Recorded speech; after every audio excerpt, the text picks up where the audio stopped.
Welcome to the Confidence Clinic, my good friend Alexandra Maurer. So nice to have you. I never thought I would be able to have a career as a TV presenter. I mean, I had Ed Sheeran on my couch and Rita Ora when they just dropped their first single. These days, it's a blessing and a curse that we talk about everything. Yeah. We talk about everything, and now we need to just learn how to listen and then deal with it. I was so proud that I had this message to deliver. And I remember him so vividly saying, well, I mean, a bit too much information. And I remember just being like, yeah, no, not working with you anymore. I thought I was losing my career. If it's something I learned on my journey is staying true to myself. No kid is born doubting themselves. Hi, I'm Dr. Jane Leonard. I'm a GP and cosmetic doctor, and this is the Confidence Clinic. Every week, I'm going to be sitting down with different guests to talk about their life story. We're going to talk about how they got to where they've got, the challenges they've overcome along the way, and how confidence has played a role in their journey. So welcome to the Confidence Clinic, my good friend Alex Maurer. So nice to have you. Thank you so much. I'm excited but a bit nervous of interviewing you for a change. You're the pro in all this. I'm so excited to be here. Honestly, thank you so much for inviting me. Oh, thank you for coming. Just to set the scene about you and to give the listeners a bit of context. So you're best known for being a TV presenter and mainly in Switzerland and Germany. You presented The Masked Singer in Switzerland. I was going to say Germany then. And you also are the co-founder of Mum Lab. Yeah. Which is a platform for mums and children and mums together, family-based. Yeah, women on their motherhood journey, basically. Yeah.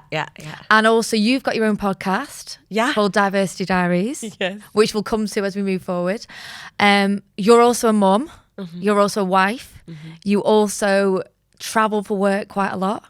So really you're a professional multitasker as well, in some ways. Multitasking the shit out of life, I like to say.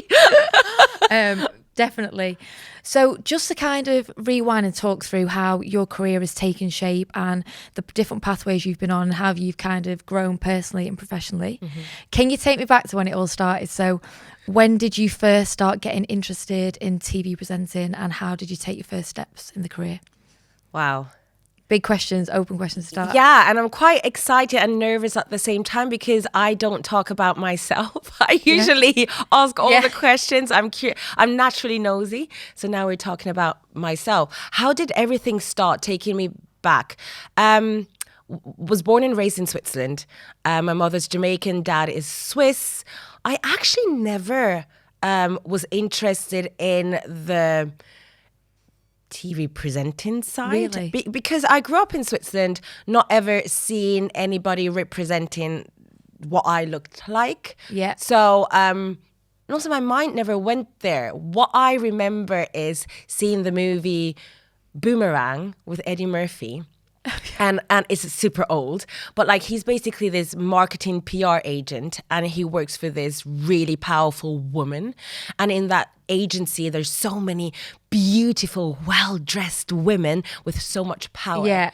And they would get paid for chatting all day, basically, and having fun. And I was like, that's a job. Exactly. I want that. I want to do that. So basically, if you ask my mom, she'll be like, ever since I saw that movie, I wanted to work in PR marketing, which I did eventually. So went to school, went to business school, graduated in marketing and communications. I didn't know that. Yeah. Always danced on the side. I started dancing ballet at the age of 4 for over 13 years, actually. And then wanted to move to New York to go to the Broadway Dance School, it was called, or is still called. I'm not even sure if that still exists. And found out after flying back home to Switzerland, I was like, my knees really hurt and had to seek professional advice and help. And the guy just crushed my dreams of becoming basically a prima ballerina within 30 seconds going, yeah, you have early arthritis in your knees, not enough fluid. We can work on that, but like a professional dance career will never happen. And I was just like, what? Basically, my dad told me I can become a dancer if I want to, if I learn something, just in case to fall back on. So I was like, I've done all of that. Now it's my time. So that never happened. So I continued. So how old were you then again, Alex? Sorry to interrupt. I would say I was about like 17, just about. I was going to move when I was Right. 18. really So young still. super young. And just about finished with like business school. It was really going to be my next step. And that never happened. I actually can't really tell you anymore how I felt after that. I just remember basically being devastated about it, but like going about my day, because I was studying. I was like in school, so then I had my exams ahead of me and stuff like that. It was just not the next step, but I was kind of secured, as my dad always hoped me to be, in case dance doesn't work out. So I continued in an advertisement agency, actually, on the client side. For like outdoor campaigns, LVMH group, that's like Louis Vuitton is part of that group, of that global group. So it was actually a lot of fun. I really loved luxury it. brands and all that. Yeah, and I was able to like hold presentations, like present my ideas already back then in Switzerland. So it was kind of like I was prepping for what was to come, I think, without even knowing, because I was in a meeting room in front of people presenting to them and loved it. Yeah. Yeah, so that was the beginning of me chatting in front of people. And then I think because of my dance experience, somebody in that, like on that side, once reached out to me saying that MTV and Viva was part of, or is still part of Viacom, actually. They were looking for new presenters. I should just go for it. And I'm like, what? Me, a presenter? Because really, honestly, like, hand on my heart, other than opera, I didn't see anybody that just a bit looked like me on TV. Yeah. Never thought anyone would consider to put me on TV. Like, you would have Asian people on TV, mostly mixed, Swiss and something. But somebody that's mixed with black, like Caribbean or African or whatever, you did not see for a very long time. So I was like, sure, why not? Yeah. Went for it, got the job, and things started to progress from then. Quit my job 6 months later just because my boss was like, you're never here. Yeah. Like, you're taking all of your holidays to like go and work on TV and stuff like that. So you kept doing it alongside the work you were doing initially, Yes. I had it. He still reminds me these days, he owned that advertisement agency, and he basically, my direct boss, she said, no, I couldn't go. Really? After like the 5th time. She was like, what are you doing? So she was like, talk to him. And he was like the highest boss. But people don't know he was also the dad of a boy that used to go to my school. So kind of like we grew up in the same neighborhood. So maybe he had a soft spot for me. Yeah. I don't know. But he does. Whenever I still see him these days when I present live events for that industry where I used to work in, or an award show where he goes to, he'll always be sure to remind me, I gave you your first opportunity. Like, I gave you your first yes to take the day off and go to that he allows casting. you a big break. Yeah, but I did that for a long time. I was really hustling. I worked during the day and presented shows at the weekends until I moved to Munich. And how old again were you then? Early 20s.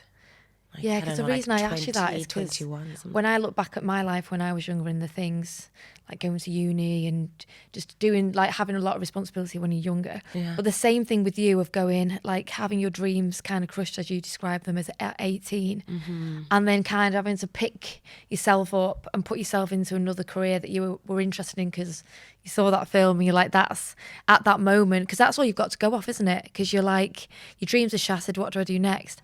And then indirectly you get this break to move into a career, but like, let's be real, it's a really famously competitive field to get into. It's a horrible yeah, like, it's not just like, oh, I'll go and do that now, I've got the opportunity. And particularly because maybe we all need people that inspire us or motivate us or we look up to, and particularly at that age, don't we? And nobody who, like you say, look like you or you could relate to shows actually, I mean, how good you would have been and how much, like, confidence perhaps you had, or the drive that you had to kind of, even though you had a lot of uncertainty, because there would have been loads because you didn't even know that you could do it because you'd never done it before.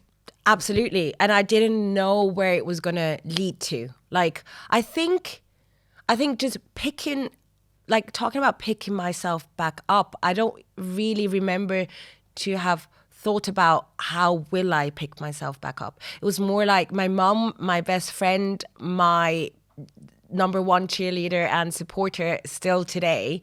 I think she was more just like, moving on. Also, at the time in my private life, my parents were just going through a divorce. Really? At the same time, literally at the same time and everything. So my mind was very much occupied with just like everyday life. So I think my dreams being crushed, I used to just fall into things rather than really set my goals consciously. Yeah. I think I did have goals, obviously back then, but I think I didn't signalize any desperation or stuff. It was more like I was still in school and then I was studying and I had this actually really good job. So I think, and I was living it the way Eddie Murphy and the girls were back in that movie. So at a really young age, and I had friends and I had a beautiful life. So I think I was just really very much enjoying it. Yeah. So everything else I just kind of stumbled into and I didn't take it too seriously. Mind you, I never thought I would be able to have a career as a TV presenter or radio presenter. Never thought that would. Why was that? Is that because you never thought you'd last, or do you think because you never thought you'd be good enough? I think it was a combination between my dad, or in Switzerland, still these days, the entertainment business is not considered much worth. I mean, really? Yeah, I mean, it's kind of like you don't have that feeling of people that work on TV that they're famous, or like people aren't interested. Like they will watch you on TV and if it's good, it's great. But which I sometimes think, I actually think it's quite healthy. They don't treat you differently. Right. Because you're a TV presenter, like over here in the UK, especially the States, also France, like you're this persona, this person, this TV personality. Yes, yeah. Personality, that word is weird to me. Yes. Like it's like we all have our personalities, So like I'm a TV personality. So are you a doctor, medicine personality? Like I'm like, that's just weird for me. Anyway, so I think it's a combination between growing up in an environment that always thought that's not a job. Like they used to be like, so what do you do? I saw you on that show. Yeah, that's what I do. Yeah, but like what else? So it was like never good enough or never enough. Never considered a proper job. I mean, I loved him dearly, but like my husband's father reminded me a couple of years ago, he used to continuously ask me, so have you found a job now in the UK? And I'm like, when I moved to the UK, and I'm like, I have a job, thanks very much. Yeah, but, and I'm like, I have a job for like over nearly 20 years now. I'm like, I fly around a lot. Yeah. And that's my job. And he's like, so he's kind of like, I think certain people can't really wrap their head around it. So I think it's a combination. And not seeing anybody on TV that looked like me. So I never thought that would be a thing or would last. And then it just, honestly, it just went on and on and on and on. And the only thing I sometimes think about is if I would have known that is possible, and that's where my motherhood and my parenting will come in. If I would have known or heard that it is possible, or somebody would have encouraged me to leave Switzerland earlier, because I had my break in Germany and not in Switzerland. Yeah. So I think I'm always like, would I have jumped sooner to, I don't know, different countries, or ended up in the UK earlier, or like would I have had a more intense career? But then again, I drop it because it's, like I very much believe in you're doing what you should be doing. You are at a point in time where you should be. Where you're meant to be. Yeah, so. Tell me about your big break in Germany. I was, I went back and forth. Me and Germany have this love-hate relationship. So I was working for MTV and Viva. It was produced in Germany but broadcasted in Switzerland. That was my first time. Then I went back to Switzerland for a radio show. And then this new channel, MTV and Viva, then turned into this pay TV construct.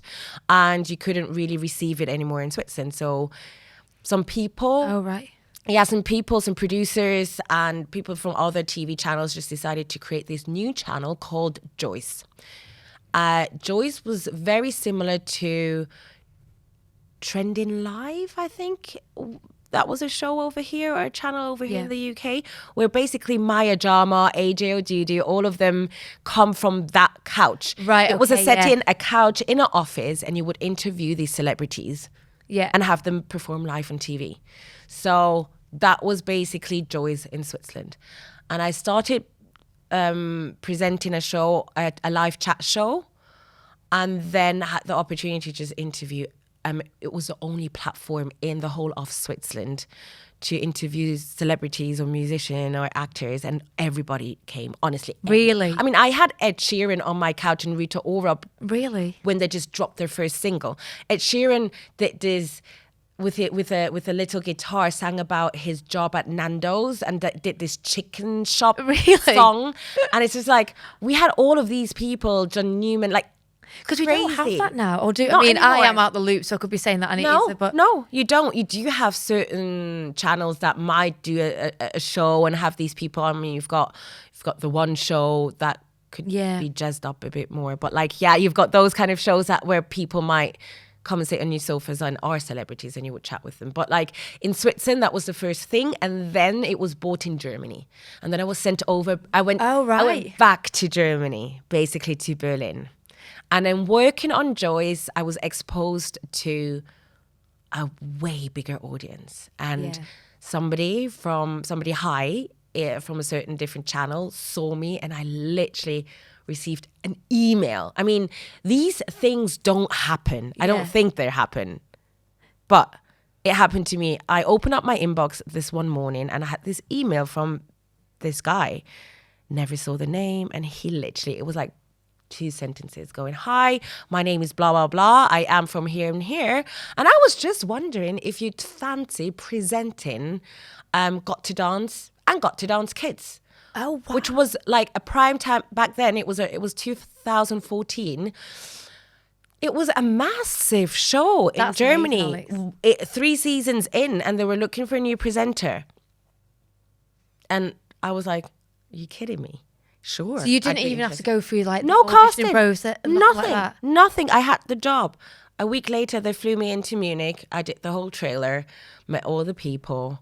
How did you feel at the time when you got that email and then you were like, surreal. Yeah, like the dust settles and you're like, actually, this is like a dream come true.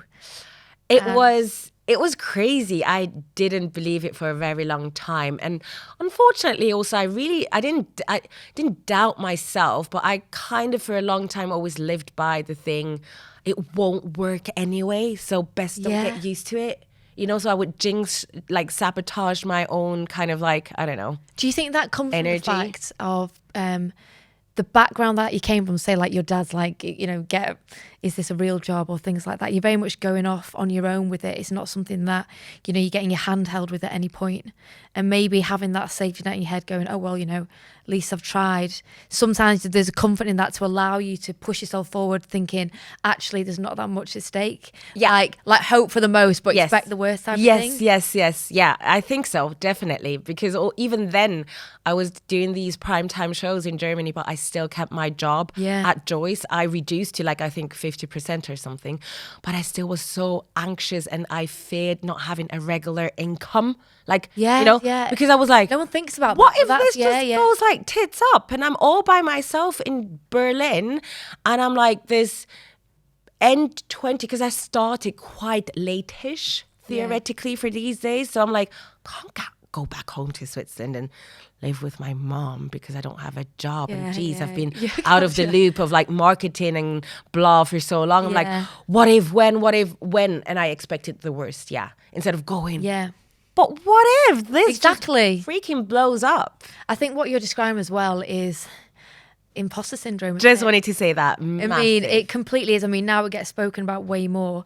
But I think that idea of like, it's hard, I think, to, if you unpick it further, imposter syndrome is often linked to self-doubt and self-belief. And I think when I've thought about, or when people have said to me, what does self-belief actually mean? I've thought, actually, I don't really know how to describe that. But it's more, I think you get evidence and confidence in yourself by doing things, so you can go, actually, I've done that, so now I believe. Or you've got a reference point in your head to go, based on this evidence that I've shown to myself over this time, I believe because of that.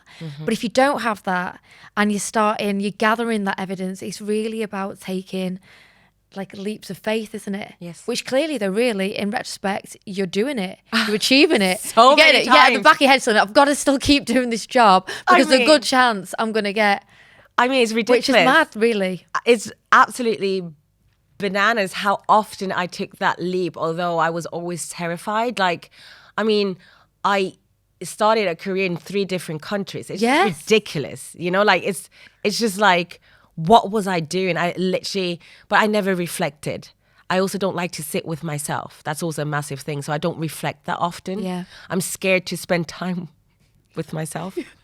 You know, like, I don't know, because so many things happened. Well, like not bad things, but like so many things happen in life. And I always kind of chose to continue to keep on moving rather than looking back. I can really relate to that. Sometimes it's easier in the moment just to keep on channeling forward. The only problem with that is sometimes as you take on more, as you do more, as responsibility grows, as success grows and things like that, at some point you can like reach burnout point, Pressure or if cooker, something goes wrong, Yeah. you're not equipped to deal with it. It's kind of like, but again, it's me the same as you, but not on the same scale or in a different route of careers. I don't know how else to have dealt with it or to have got to where you're going, because really, what was the other way? The other way was to think too much and take no action. And I think, look, it worked out all right in the end, more you than know? all right. And for me, look, certain people from a very early age on, but I also think that's how time has changed, because it's been lived way more. You know, like my daughter will see and hear of my experiences and what I did and how I did it. I am richer in all of that knowledge that I've gathered while doing it, falling over, picking myself up without even knowing I am, you know? And like, so I think these days it's a blessing and a curse that we talk about everything. Yeah. You know? It's so we talk about everything, and now we need to just learn how to listen and then deal with it, you know? But yeah, step by step. So that was going back to that kind of really big break following your initial breaks. Yeah. And so what was your next, next stage in your career after that? So I was in Germany for quite a long time. And then just as my career literally like kicked off massively, I fell in love with my now husband. He's Irish. He was living in the UK back then. And we were friends for many years before, but we both were in relationships. So we never saw each other in that way. But he was in my life for many, many years. And at that point, we both were single. And then we kind of like went on holiday on a friend's holiday, and then we hit it off after that, and the rest is history. It took us about like 6 months until I kind of subletted my apartment in Berlin and moved to London, but like London was kind of my base because he didn't speak German, but I spoke English and German, and I thought it was going to be an easy thing to just fly back and forth from London to Germany for work, because I used to fly from Berlin to Munich and to Cologne. So I'm like, you're used to. No big deal. It wasn't a big deal for me. It was a massive deal for my TV channel, for like my employees. Really? Yeah, because like you said, it's a cutthroat business, and you're only as good as your last show. Yeah. So being not there on call, like this one extra day that I would need notice, I wouldn't be able to Yeah. to drive anywhere, or like these spontaneous jobs that often are the ones that lead to bigger ones. I couldn't do anymore because I was in the UK. So so what was my next step? I continued to maintain my career. Actually, my career in Switzerland was flourishing very much. I very quickly fell pregnant, so I moved to the UK in 2016. Fell pregnant in 2017, and was just about to sign a deal in Switzerland as the face of Virgin Radio Switzerland. Wow. And then that fell through because of my honesty. I will say that here. I was like, I'm a really bad, not liar. It has nothing to do with lying. I was just very honest because I wasn't sure how I could fly around back and forth. Was it being something pregnant. you'd have to? Yeah. And just before I signed the contract, I told them that I was pregnant, and we did. I have to be fair. We did try and make it work. But the way it should have worked, it wouldn't have been able to work. So in the end, we ended up not signing the contract. Yeah.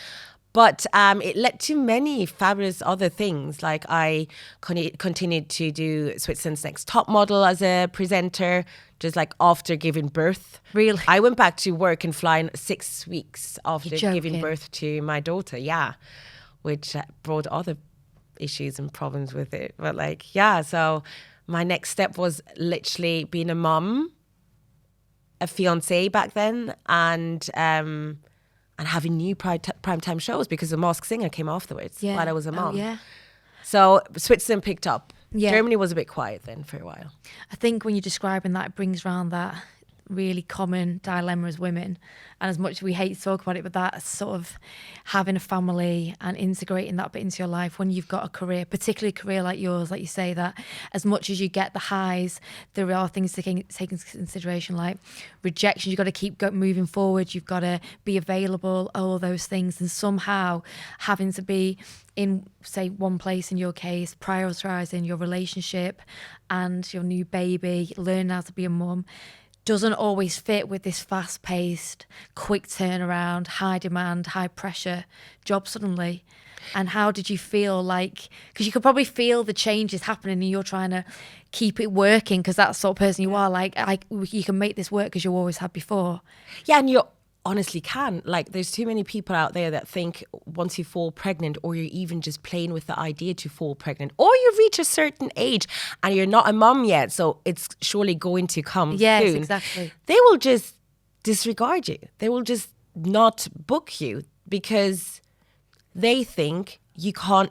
I don't know, pregnancy affects your brain. I mean, did I leave my coffee somewhere and forget where it was? Yeah. But I mean, doesn't that happen to me? Come on. A lot. You know, that has nothing to do with being able to still work. People think if you're just thinking of the word pregnancy or baby, you're automatically not able to work anymore. I mean, I didn't dare talk about my struggle with falling pregnant or what I've been dealing with the past 2 years with IVF and stuff like that. Why would you talk about that and give people ammunition to not book you for the jobs? Because they will be sitting behind closed doors going, but we want to take this show here and there, and she might fall pregnant soon because she's working on it. It's just like, it's ridiculous. It's unfair. It's sexism. It is actually utterly disgusting. That's why it's not a nice business. It's a lot. There's a lot of pressure, and if you don't have a good and stable and healthy environment, and it doesn't have to be big, you just need to have these couple of people that remind you of who you are and what your values are. You might, like, it's really dangerous also, you know, it's like, it's a downward spiral. I mean, out of 10 castings, even the best 9.5 times you get a no. I mean, there's two big things there actually, I think, to talk about. One being, like you just touched on, the rejection element of it and how you deal with that, but also in your specific story, when that happened with Virgin and you just got pregnant, so you had all the joy, particularly after any fertility problems, that, you know, things on the personal level were really working out, but professionally this step forward, something that you deserved, you'd earned this place. It wasn't like at the start when you kind of, and I'm sure this wasn't the case, but like, fingers crossed, I'll just turn up and see you get it. You're established, you're somebody in a position that you should be booked because you're good enough, you've got this, you're established, this is your role. And then they can just pull the rug, you know, dash you away. How did you deal with that? I didn't just smile and continue. I was devastated. I was angry. I was sad. I was hurt. I was resentful towards my partner back then because he had just launched his own business. Oh, right. So I thought I was losing my career. While he's building his. While he was building his, taking his massive next step. And I remember telling him, I'm over here in the UK because of you, and now I'm losing everything, and I'm pregnant here. I was honestly just a mess.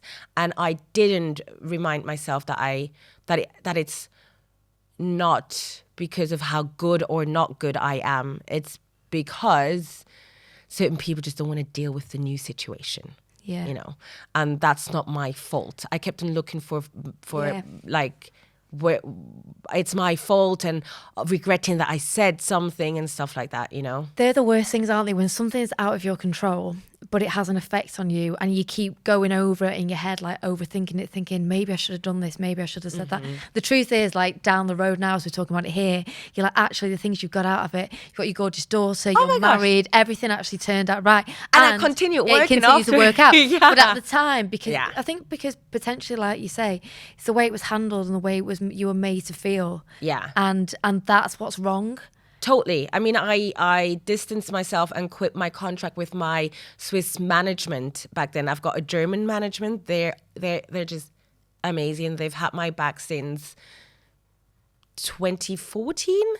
We're gonna have like a 10-year anniversary next year. Yeah. But my Swiss management turned out to be an utter disaster because I gave an interview about my issues with fibroids and falling pregnant because it was a massive story in the Swiss and German press, me falling pregnant and just a lot. And then I was talking openly about that. For the first time, I thought, I'm going to share my story. Yeah.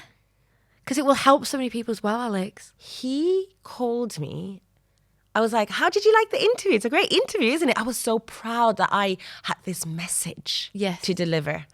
And I remember him so vividly saying, well, I mean, a bit too much information. That part about your fibroids, you really could have kept that to yourself. Nobody wants to know that. I'm like, excuse me?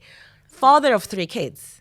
I'm like, I'm sorry for your wife. I really am, that you're saying this. I mean, how horrible to just disregard and think it's so not worth talking about a female's struggle. I mean, I'm happy for him that he had 30 seconds of pleasure and fun. Yeah. Okay. But the rest she did. Yeah, exactly. Okay. The rest I did. Yeah. The rest you will do. Yeah. Okay. So I'm like, I dealt not only physically with things, emotionally ahead of falling pregnant. I remember sitting down with my partner being scared of the conversation, telling him that we love each other, but if you want to be a dad, I'm not sure if I can. Like, all of those things. And you're telling me I can't talk. I was like, we parted ways after that, because if it's something I learned on my journey is staying true to myself. Yes. And I grew when it came to those kind of things. I didn't handle everything always correctly, but I continued to grow and stand my own ground. And I remember just being like, yeah, no, not working with you anymore. That's mad, isn't it? Because you're taking a leap of faith that now, the way, look at us on this podcast talking, it's encouraged. People sharing experiences, supporting other people, talking about challenges and what being a woman and also like knowing about fertility problems is actually common. The reason why it's seen as like, well, not even a stigma, but we don't talk about them, or we never used to, that people like you broke the mold, got people talking, so that actually women in your shoes, because there's loads of us or loads of them that can be in that situation, you've not just spoken about something that's, oh God, why have you brought that up? Because you're just sharing your problems, keep them to yourself. Actually, it's opening the floodgates. I got so many messages after that. That's a guy, isn't it? So yeah. So I'm like, after my rage kind of like, I was gonna say, how long did it take you to get over the madness of that? Probably.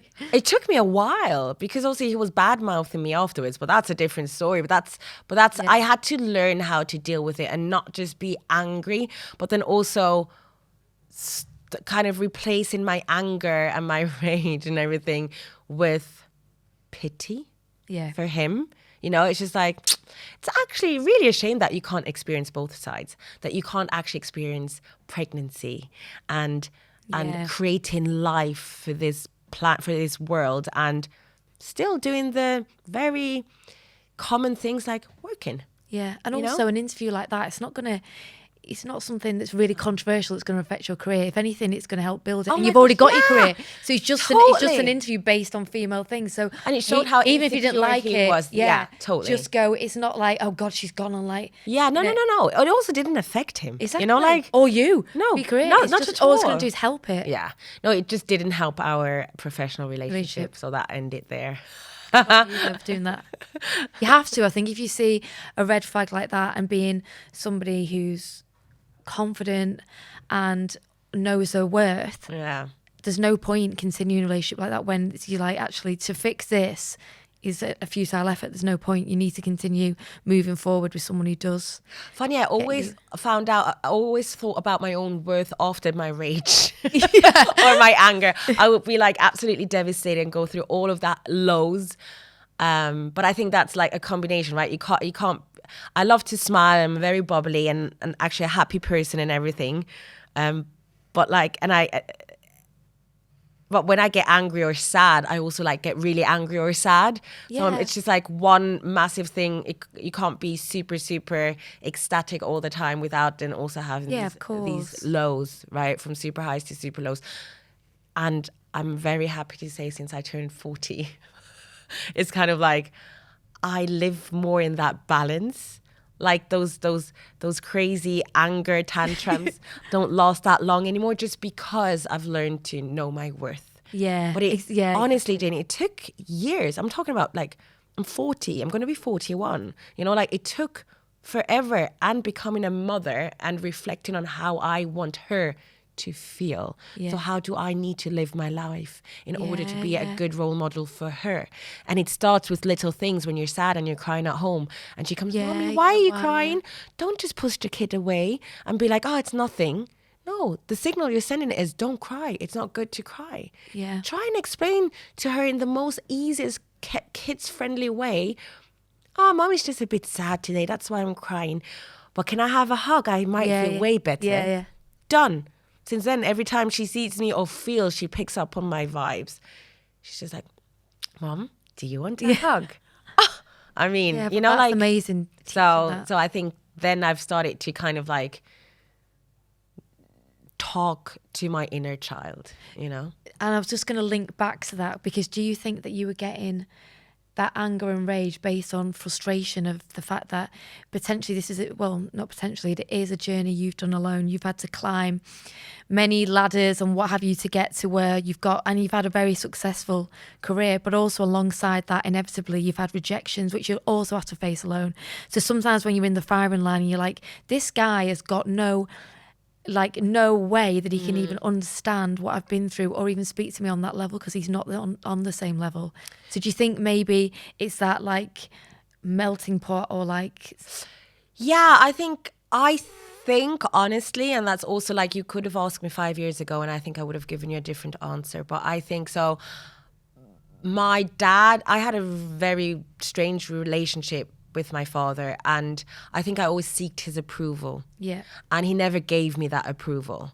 So it's funny how I ended up in a career that, I mean, it's horrible. You go from one approval to the other, otherwise you can't work, right? Yeah. Every time you get booked, it's basically a confirmation. Yeah. And if you don't, that's how I saw it. And if you don't get booked, you're not good. Yes. You know, yeah. That's how it was in my head. Instead of looking at it like this is what they're looking for, it's just a business thing. It's not. Oh, it's so shallow. It's a transaction. Yeah. It's not as based simple on as you. yeah. It's as simple as the setting looks like this. The other presenter looks like that. We prefer the presenter now to look like this. Yeah. It's like You know, like yeah. it can be, or it can also be like, oh, the German audience doesn't want too many mixed people on TV, which is a racial thing, a problem, you know. But like, that's how the industry is different from country to country. It's getting better, but representation matters.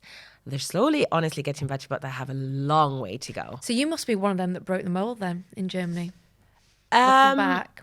In Switzerland, definitely. In Germany, looking back, I do remember some amazing women. Hartnett, still going strong, fabulous.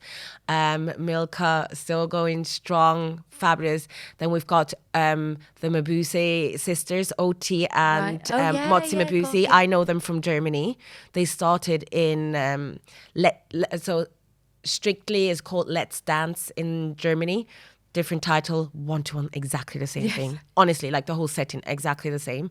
And they started there, and we met there, kind of like at the German TV awards. I remember Oti going to her sis, coming up to me and then saying, "I just told Motsi, look, there's another one of us on TV," because we weren't many mixed or dark skinned people in Germany.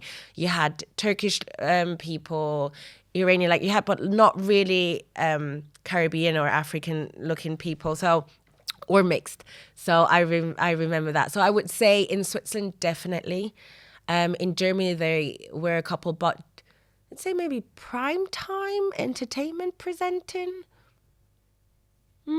That's amazing, Alex. Yeah.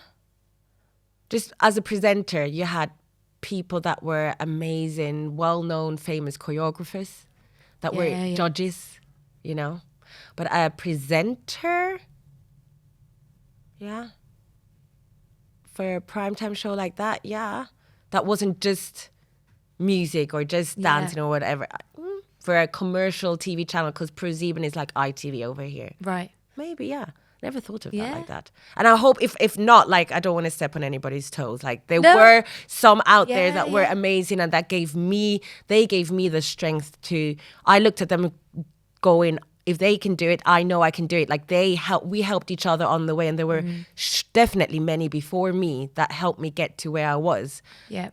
You know, as in teaching people that dark-skinned girls actually work on TV, also in Europe. But I suppose, like, talking about reflecting on things, which you obviously don't often do because of the way you just go in and go. Yeah. Well, if you do like therapy that, with you. But it's important to, because if you don't, there's an amazing thing. Like, I remember someone saying to me, people only tell you when things are going wrong. It's rare that people go, well done on this and well done that. I think in our group of friends and people like that, we are supportive and do that. But they don't really, do they? So actually looking back at that and going, actually, even if it's just for your own, like, I started out and there was nobody that I could relate to or would inspire me, or I could even visualize where I wanted to go because I saw it on my TV screen or heard them on the radio or saw them in a magazine, because the link isn't made, whereas the link has been made because you made it. So I think that's an amazing thing. Yeah. Still going strong after somebody saying, "Oh, you're so amazing. I mean, if you would be white and blonde, you would work so much. You would have so many TV shows." And I know that person meant it as a compliment. I really genuinely do. But like, if you just pick that sentence apart, it's like, what the hell? But like, just kept on going. Hopefully things are changing and things are improving. Look, it is, because we're talking about it, exactly. You know, and I'm still here. A lot of others are still around, and more are to come, and we can share our experiences and for talents and for people behind the camera, people that are calling the shots, you know. Yeah, exactly. Yeah, you know, like we've proven them different. Definitely. Can I just go back to one thing? You're talking about your fertility. You've openly spoke about some of your struggles getting pregnant, and now you've got your gorgeous daughter. But Mum Lab, how did that come about? Was it related to your experience in obviously being a mum, but also the process of becoming one? It was more so the process of becoming one, and falling pregnant, and then so fears that you had ahead that you don't think you can fall pregnant, then falling pregnant, but then especially the fact of living abroad in a country where your environment, you don't have your parents there. I don't have my mom or family over here. Yeah. My husband's family, they're in Ireland. Yeah, cool. So, and I was the first within my friends group that fell pregnant. So I felt very, very much alone.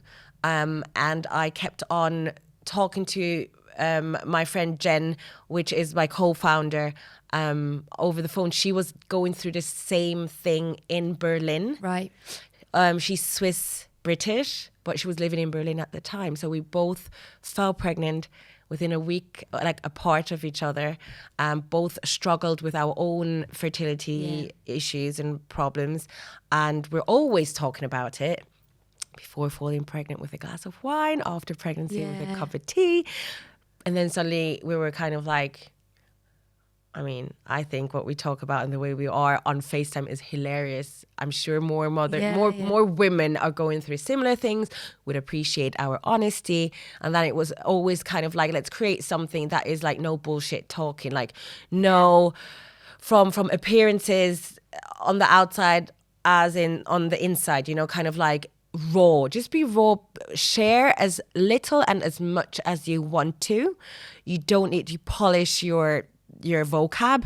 If you want to cry, if you want to swear, nobody's gonna. If you want to be like, I just cannot anymore, because often you hear like, you shouldn't complain. You've got your beautiful daughter, and it's like, yeah, I mean, you know, so it's kind of like that non-judgmental zone for and safe space women. for women that they feel like. Yeah. It's one of those things, I think, that unless you've been through it or are going through it or have had a baby or have had problems, you can't really understand. Exactly. And I think bringing people together that have gone through that, and everyone's story is different, and everybody's like, I suppose, struggles in doing it, but also outcomes are different. And I think it's such a space that can easily be, like, I know, like in medicine, it can be a bit sometimes too black and white, where it's like, and, you know, when you sort of think about crushing people's ideas and hopes, but you've also got to be real. But I think outside of that, and even helping digest that information with people that you can relate to because they actually understand because it's happened to them, is something that is amazing that you created that, because more and more things are coming around that are offering that support. I think it also kicked off because of COVID. We had the idea before COVID hit. But then, not only were there women out there that fell pregnant in a country where they didn't feel at home, but they also couldn't go out and find like-minded women, people. You were stuck at home. So that's when it kind of exploded, and we did all of these online meetups, you know, like via Zoom. We would just have women tune in from all around the world, you know, because it was That's amazing. It was just the World Wide Web. Yeah. A good part of it. Yeah. That time, though, that's what COVID did, wasn't it? As much as there's so many negatives and it really affected everyone, on positives like that, that was so relevant then and important just to get everyone like in the community online, because there's no other way. Exactly. Well, we're running out of time. Yeah. So, we need to do a part two. I know, we do. First of all, thank you so much for joining me. Just before we go, can you give me, this is just like me and the listeners, talking about confidence, talking about challenges, overcoming challenges and difficulties to build confidence. Have you got any top tips or advice that you can give to our listeners? I think one thing I've learned, and if I reflect and give my inner child an imaginary hug, is don't be too hard on yourself. You know, you'll go through good times and bad times. And I think confidence has, and self-love and everything has a lot to do with getting to know yourself. Yeah. And accepting yourself. And not, society likes to show us or things that having a weakness is a negative, and it's not. Try and go through it and see it as an opportunity and a chance to evolve and grow and go after what you might still want to try and do. You know, perfection. Nobody's there's perfect. yeah. And perfection should be redefined, you know? Exactly. Like, There's no such thing. And it's why just should not. there be? And also always know, like, society and the world makes you mold, like, certain things just happen in life. No kid is born doubting themselves. On the contrary, you know, they just are so amazed and love themselves so much. They just do everything. That's why they cry and scream on the street and lie down. They don't care. Yeah, exactly. So I think all connect a bit more with your child, with your inner child, and get your strength from there. Remind yourself how you dealt with things when you were a child. Yeah. You were so strong. We were all so strong. We don't even know it. And then we start thinking about what the world might think of us. Exactly. And Just give overthink yourself it a and break. that, and convince yourself it's a no rather than it should be a yes. Just like own your space, own your place in this world, and then make conscious choices and then execute them if you want to. You matter. The person matters. That's amazing. What a note to leave that on. That's perfect. Thank you so much, honestly. It's great to chat to you and interview you, the pro. Yay! This was so amazing. Honestly, I loved it so much. You're amazing. Well, you know I love you anyway. Like, no, but thank you so much. I really appreciate it. Thank you so much for having me.